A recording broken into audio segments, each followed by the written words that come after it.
ಯಾರದು ನೆನಪಿನ ವಾಹಿನಿಗೆ ಸ್ವಾಗತ ಸುಸ್ವಾಗತ. ಕೆಲವು ಜ್ಯೋತಿಷ್ಯ ಗ್ರಂಥಗಳ ಆಧಾರದ ಮೇಲೆ ರಜಪೂತ ವಂಶದ ಪ್ರಸಿದ್ಧ ಅರಸ ರಾಯ್ ಪಿತೋರ್ ಅಥವಾ ಪೃಥ್ವಿರಾಜ್ ಚವ್ಹಾಣರವರು ರಾಜ ಸೋಮೇಶ್ವರ ಹಾಗೂ ಕರ್ಪೂರ ದೇವಿಯ ಮಗನಾಗಿ ಗುಜರಾತಿನಲ್ಲಿ ಜನಿಸಿದ್ದರು. ಅಪ್ರಾಪ್ತ ವಯಸ್ಸಿನಲ್ಲಿ ಅಧಿಕಾರಕ್ಕೆ ಬಂದಂತಹ ಪೃಥ್ವಿ ತನ್ನ ಜೀವಿತಾವಧಿಯಲ್ಲಿ ಸುಮಾರು ಯುದ್ಧಗಳನ್ನು ಮಾಡಿರುತ್ತಾರೆ. ಆದರೆ ಇವರ ಸಹನೆ, ಸಂಯುಕ್ತಳ ಮೇಲಿನ ಅತಿಯಾದ ಪ್ರೀತಿ ತರಾಯಿನ್ ಎಂಬ ಯುದ್ಧದಲ್ಲಿ ಮಹಮ್ಮದ್ ಗೋರಿಯ ವಿರುದ್ಧ ಸೋತು ಮರಣಿಸಿದ ಎಂಬ ಕತೆ ನಿಮಗೆ ಗೊತ್ತೇ ಇದೆ. ಆದರೆ ಇವರ ಮರಣದ ಬಗ್ಗೆ ಎಲ್ಲಿಯೂ ಸಹ ಸರಿಯಾದ ಉಲ್ಲೇಖಗಳಿಲ್ಲ. ಇವತ್ತು ಇವರ ಮರಣದ ಬಗ್ಗೆ ಹಾಗೂ ಚಾಂದ್ ಬರ್ದೆ ಬರೆದಂತ ಪೃಥ್ವಿರಾಜ ರಾಸದಲ್ಲಿ ಇವರ ಪ್ರೇಮ ಕಥೆಯನ್ನ ವಿವರಿಸಿದಂತೆ ನಿಮ್ಮ ಮುಂದೆ ಕಥಾರೂಪಕದಲ್ಲಿ ವಿವರಿಸಲು ಸಿದ್ಧನಾಗಿದ್ದೇನೆ. ಅಲ್ಲಿವರೆಗೂ ಯಾರು ನಮ್ಮ ಚಾನೆಲ್ನ ಸಬ್ಸ್ಕ್ರೈಬ್ ಮಾಡಿಲ್ಲ ಮಾಡಿ ಎಂದು ಕೇಳುತ್ತಾ ಕಥಾರೂಪಕವನ್ನ ಆರಂಭ ಮಾಡೋಣ.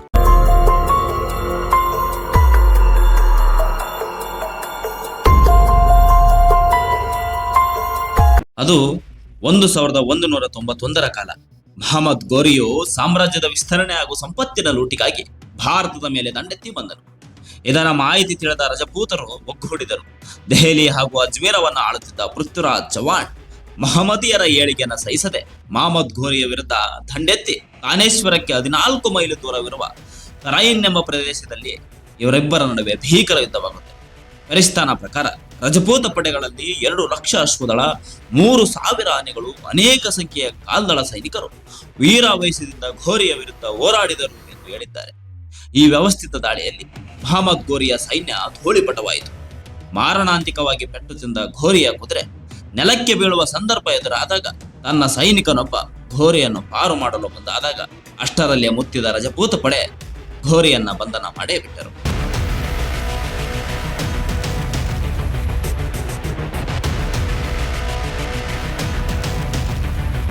ಮಹಮ್ಮದ್ ಗೋರಿಯನ್ನ ಬಂಧಿಸಿದ ಸೈನಿಕರು ಪೃಥ್ವಿರಾಜ್ ಚವ್ಹಾಣನ ಮುಂದೆ ತಂದು ನಿಲ್ಲಿಸಿದಾಗ ಅವನನ್ನ ಶಿರಚ್ಛೇದನ ಮಾಡಿದರೆ ಅಥವಾ ಬಂಧನ ಮಾಡಿದರೆ ಇಲ್ಲ, ಇದು ಯಾವ ಕೆಲಸವನ್ನ ನಮ್ಮ ಪೃಥ್ವಿರಾಜ್ ಚವ್ಹಾಣ್ ಮಾಡಲಿಲ್ಲ.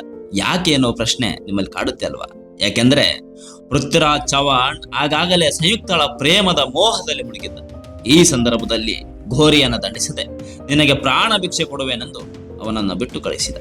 ಇದೇ ತನ್ನ ಜೀವಿತಾವಧಿಯಲ್ಲಿ ಮಾಡಿದ ದೊಡ್ಡ ತಪ್ಪು ಎನ್ನುತ್ತಾರೆ ಅನೇಕ ಇತಿಹಾಸಕಾರರು.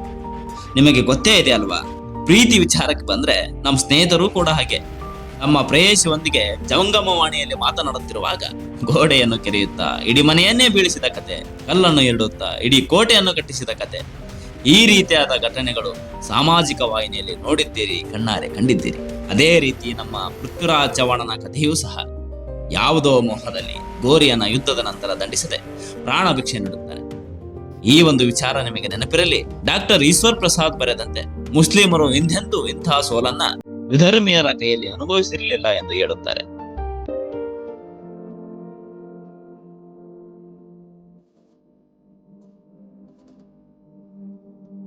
ಗನೋಜಿನ ಅರಸನಾದ ಜಯಚಂದ್ರನು ಮೊದಲನೇ ತರಾಯಿನ್ ಯುದ್ಧದಲ್ಲಿ ಪೃಥ್ವಿರಾಜ ಗೆದ್ದ ಎನ್ನುವ ಸುದ್ದಿ ತಿಳಿದ ತಕ್ಷಣ ದುಃಖಿಸುತ್ತಾನೆ. ಅರೆ, ಪೃಥ್ವಿರಾಜ್ ಚವ್ಹಾಣ್ ಗೆದ್ರೆ ಜಯಚಂದ್ರ ಯಾಕೆ ದುಃಖಿಸಬೇಕು ಎನ್ನುವ ಪ್ರಶ್ನೆ ಕಾಡುತ್ತೆ ಅಲ್ವಾ? ಯಾಕೆಂದ್ರೆ ಪೃಥ್ವಿರಾಜ್ ಚವ್ಹಾಣನ ಏಳಿಗೆಯನ್ನು ಸಹಿಸದ ಜಯಚಂದ್ರನು ಯಾವಾಗಲೂ ಅವನ ವಿರುದ್ಧ ಶತ್ರುತ್ವವನ್ನೇ ಬೆಳೆಸಿದ್ದ. ಪೃಥ್ವಿರಾಜ್ ಚವ್ಹಾಣ್ ಮಾತ್ರ ಜಯಚಂದ್ರನ ಮಗಳಾದ ಸಂಯುಕ್ತಳ ಪ್ರೀತಿಯಲ್ಲಿ ಮುಳುಗಿದ್ದ. ಇದನ್ನ ತಿಳಿದಂತ ಜಯಚಂದ್ರ ಒಂದು ದಿನ ಪೃಥ್ವಿರಾಜ್ ಚವ್ಹಾಣನಿಗೆ ಅವಮಾನ ಮಾಡಲು ತನ್ನ ಮಗಳಿಗೆ ಸ್ವಯಂವರ ಏರ್ಪಡಿಸಿದ್ದ. ಎಲ್ಲಾ ರಾಜರುಗಳಿಗೆ ಸ್ವಯಂವರದಲ್ಲಿ ಭಾಗವಹಿಸಲು ಅವಕಾಶ ಕೊಟ್ಟರೆ ಪೃಥ್ವಿರಾಜ್ ಚವ್ಹಾಣನಿಗೆ ಮಾತ್ರ ಆಮಂತ್ರಣವಾಗಿರಲಿಲ್ಲ.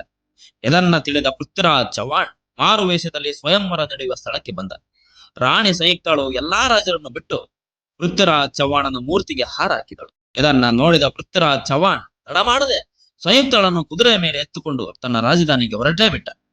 ಇದರಿಂದ ಕುಪಿತಗೊಂಡ ಜಯಚಂದ್ರನು ಪೃಥ್ವಿರಾಜ್ ಚವ್ಹಾಣನ ಮೇಲೆ ಸೇಡು ತೀರಿಸಿಕೊಳ್ಳುವ ಶಪಥ ಮಾಡೇ ಬಿಟ್ಟ.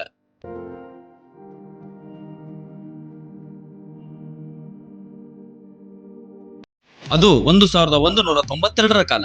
ಮಹಮ್ಮದ್ ಗೋರಿಯ 70,000 ಕಾಲ್ದಳ, 40,000 ಅಶ್ವಪಡೆ ಸೇರಿದಂತೆ ಒಟ್ಟು 1,20,000 ಸೈನ್ಯದೊಡನೆ ತರಾಯಿನ್ ಪ್ರದೇಶದಲ್ಲಿ ಮತ್ತೆ ಪೃಥ್ವಿರಾಜ್ ಚವ್ಹಾಣನ ವಿರುದ್ಧ ಕಾದಾಡಲು ನಿಂತೇ ಬಿಟ್ಟ. ಈ ಕಡೆ ಪೃಥ್ವಿರಾಜ್ ಚವ್ಹಾಣ 150 ರಜಪೂತ ಒಕ್ಕೂಟವನ್ನು ರಚಿಸಿ 3 ಲಕ್ಷ ಸೈನ್ಯದೊಡನೆ ಯುದ್ಧಕ್ಕೆ ನಿಂತನು. ಮಹಮ್ಮದ್ ಗೋರಿಯು ತನ್ನ ಸೈನ್ಯವನ್ನು 5 ಭಾಗಗಳಾಗಿ ವಿಂಗಡಿಸಿದ್ದನು. 4 ದಿಕ್ಕುಗಳಿಂದ ರಜಪೂತರ ಮೇಲೆ ದಾಳಿ ಮಾಡಿದ ಮಹಮ್ಮದ್ ಗೋರಿಯ ಸೈನ್ಯ ರಜಪೂತರ ಮೇಲೆ ಮುಗಿಬಿದ್ದಿತು. ರಜಪೂತ ವೀರ ಯೋಧರು ಜೀವದ ಅಂಗು ತೊರೆದು ಹೋರಾಡಿದರು. ಇನ್ನೇನು ಪೃಥ್ವಿರಾಜ್ ಚವ್ಹಾಣ್ ಗೆದ್ದೇ ಬಿಟ್ಟ ಎನ್ನುವ ಸಂದರ್ಭದಲ್ಲಿ ಮಹಮ್ಮದ್ ಗೋರಿಯ ಮೀಸಲಿದ್ದ ಪಡೆ ಒಮ್ಮೆಲೆ ದಾಳಿ ಮಾಡಿತು. ಇಡೀ ದಿನ ಯುದ್ಧ ಮಾಡಿ ಸುಸ್ತಾಗಿದ್ದ ರಜಪೂತ ಪಡೆ ಕಂಗಾಲಾಗಿ ದಿಕ್ಕಾಪಾಲಾಗಿ ಓಡಲು ಆರಂಭ ಮಾಡಿದರು. ಪೃಥ್ವಿರಾಜನ ತಮ್ಮ ರಣರಂಗದಲ್ಲಿ ಮರಣ ಹೊಂದಿದರೆ ಪೃಥ್ವಿರಾಜ್ ಚವ್ಹಾಣ್ ಯುದ್ಧ ಭೂಮಿಯಿಂದ ತಪ್ಪಿಸಿಕೊಳ್ಳಲು ಯತ್ನಿಸಿದ. ಆದರೆ ಅದು ಸಾಧ್ಯವಾಗಲಿಲ್ಲ. ಪೃಥ್ವಿರಾಜನನ್ನು ಬಂಧಿಸಿದ ಸೈನ್ಯ ಮಹಮ್ಮದ್ ಗೋರಿಯ ಮುಂದೆ ತಂದು ನಿಲ್ಲಿಸಿದರು. ಇಲ್ಲಿ ನೆನಪಿರಲಿ, ಒಂದು ವೇಳೆ 1ನೇ ತರೈನ್ ಕದನದಲ್ಲಿ ತನ್ನ ಸಹನೆಯನ್ನ ಪಾಲಿಸದೆ ಪ್ರೀತಿಯ ಮೋಹದಲ್ಲಿ ಮುಳುಗದೆ ಅವನನ್ನ ಚಿರಚ್ಛೇದನ ಮಾಡಿದ್ದರೆ ಇವತ್ತು ನಾವು ಯಾರು ದೆಹಲಿ ಸುಲ್ತಾನರ ಇತಿಹಾಸವನ್ನ ಓದುತ್ತಿರಲಿಲ್ಲ. ಏನೇ ಇರಲಿ, ಪೃಥ್ವಿರಾಜ್ ಚವ್ಹಾಣನನ್ನ ಬಂಧಿಸಿದ ಮಹಮ್ಮದ್ ಗೋರಿ ಅವನನ್ನ ಚಿರಚ್ಛೇದನ ಮಾಡಿದನೆ ಅಥವಾ ಗುಂಡಿಯಲ್ಲಿ ಹಾಕಿ ಕಲ್ಲಿನಿಂದ ಒಡೆಸಿಕೊಂಡನೆ, ಕಣ್ಣನ್ನು ಕೀಳಿಸಿ ಚಿತ್ರಹಿಂಸೆ ಮಾಡಿಕೊಂಡನೆ ಎನ್ನುವ ಎಲ್ಲಾ ಊಹಾಪೋಹಗಳಿಗೆ ದಾಖಲೆ ಸಮೇತ ಮುಂದಿನ ಸಂಚಿಕೆಯಲ್ಲಿ ನಿಮ್ಮ ಮುಂದೆ ವಿವರಿಸುತ್ತೇನೆ. ಅಲ್ಲಿವರೆಗೂ ಕಾಯ್ತಾ ಇರಿ ಯಾರದೋ ನೆನಪಿನೊಂದಿಗೆ.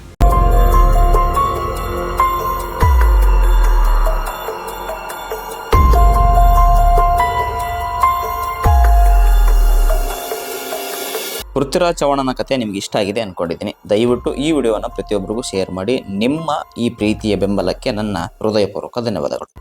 ಮುಂದೆ ಭಾರತ ಹಾಗೂ ಕರ್ನಾಟಕದ ಇತಿಹಾಸಕ್ಕೆ ಸಂಬಂಧಿಸಿದಂತೆ ಮಹಾನ್ ವ್ಯಕ್ತಿಗಳ ಕಥೆಯನ್ನು ಹಾಗೂ ನಿಮ್ಮ ಸುತ್ತಲೂ ಆಗುವಂಥ ವಿಚಾರಗಳನ್ನು ಕಥಾರೂಪಕದಲ್ಲಿ ವಿವರಿಸಲು ಪ್ರಯತ್ನಿಸುತ್ತೇನೆ. ಅಲ್ಲಿವರೆಗೂ ನೀವು ನನ್ನ ಚಾನಲ್ನ ಸಬ್ಸ್ಕ್ರೈಬ್ ಮಾಡಿಕೊಂಡು ಕಾಯ್ತಾ ಇರಿ ಯಾರದೋ ನೆನಪಿನೊಂದಿಗೆ.